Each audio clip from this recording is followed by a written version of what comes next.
नमस्कार, ये आकाशवाणी शिमला है। अब आप राजकुमारी चंदेल से कोविड-19 पर विशेष समाचार सुनिए। मुख्यमंत्री जयराम ठाकुर ने जिलाधिकारियों को राज्य में कोरोना महामारी को फैलने से रोकने के लिए सभी मानक संचालन प्रक्रियाओं को सख्ती से लागू करने के निर्देश दिए हैं। कल शिमला में सभी उपायुक्तों और पुलिस अधीक्षकों के साथ आयोजित बैठक में उन्होंने कहा कि सभी अधिकारियों को ये सुनिश्चित करना चाहिए कि 15 दिसंबर तक सामाजिक कार्यक्रमों में 50 से अधिक लोग हिस्सा न लें। मुख्यमंत्री ने कहा कि राज्य सरकार की सभी फ्लैगशिप योजनाओं को प्रभावी रूप से लागू करने के लिए कदम उठाए जाने चाहिए। उन्होंने उपायुक्तों को अगले वित्त वर्ष के बजट के लिए सुझाव देने को भी कहा। मुख्यमंत्री ने कहा कि विभिन्न विकासात्मक परियोजनाओं के लिए भूमि हस्तांतरण मामलों में तेजी लाई जाए ताकि इनका कार्य शीघ्र आरंभ किया जा सके।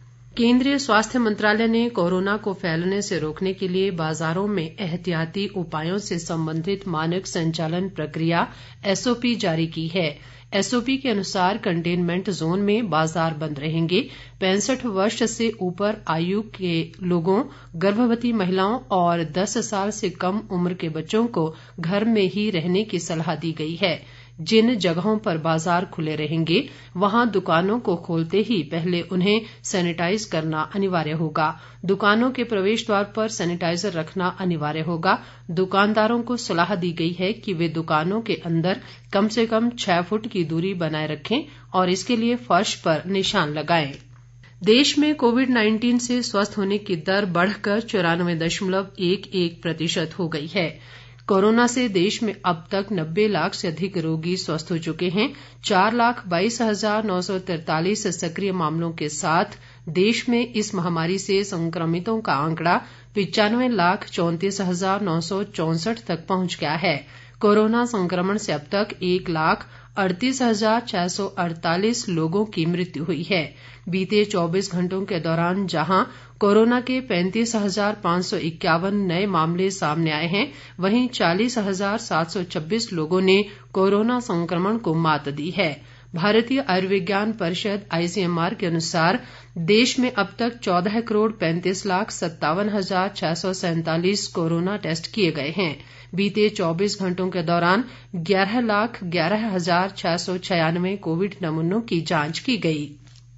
इधर प्रदेश में कोरोना संक्रमण के मामलों में लगातार बढ़ोतरी जारी है और ये संख्या अब बढ़कर 41,860 तक पहुंच गई है।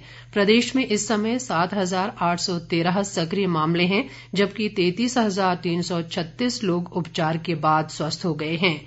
बीते 24 घंटों के दौरान प्रदेश में कोरोना के 633 नए मामले सामने आए हैं, जिनमें शिमला जिला से सर्वाधिक 175, मंडी में 80, कांगड़ा में 78, सोलन में 59, कुल्लू में 47, बिलासपुर में 43, किन्नौर में 41, चंबा में 38, हमीरपुर में 34, सिरमौर में 19, ऊना में 13 और लाहौल स्पीति में 6 मामले शामिल हैं। राज्य में कोरोना संक्रमण से मरने वालों का आंकड़ा 667 तक पहुंच गया है। शिमला जिला में सर्वाधिक 2,150 सक्रिय मामले हैं, जबकि मंडी जिले में सक्रिय मामलों की संख्या 1,285 तक पहुंच गई है। प्रदेश में अब तक 5,43,120 कोविड नमूनों की जांच की जा चुकी है, जिनमें 4,99,173 की कोविड रिपोर्ट नेगेटिव पाई गई है। कोविड महामारी के कारण सकल घरेलू उत्पाद दर में भी प्रतिकूल प्रभाव पड़ा है। हालांकि वित्त वर्ष 2020-21 की दूसरी तिमाही में ये 0 से 7.5% नीचे दर्ज की गई। इस प्रकार पहली तिमाही की तुलना में इसमें काफी सुधार हुआ है। इस वित्त वर्ष की पहली तिमाही में सकल घरेलू उत्पाद दर 0 से 23.9% नीचे दर्ज की गई थी।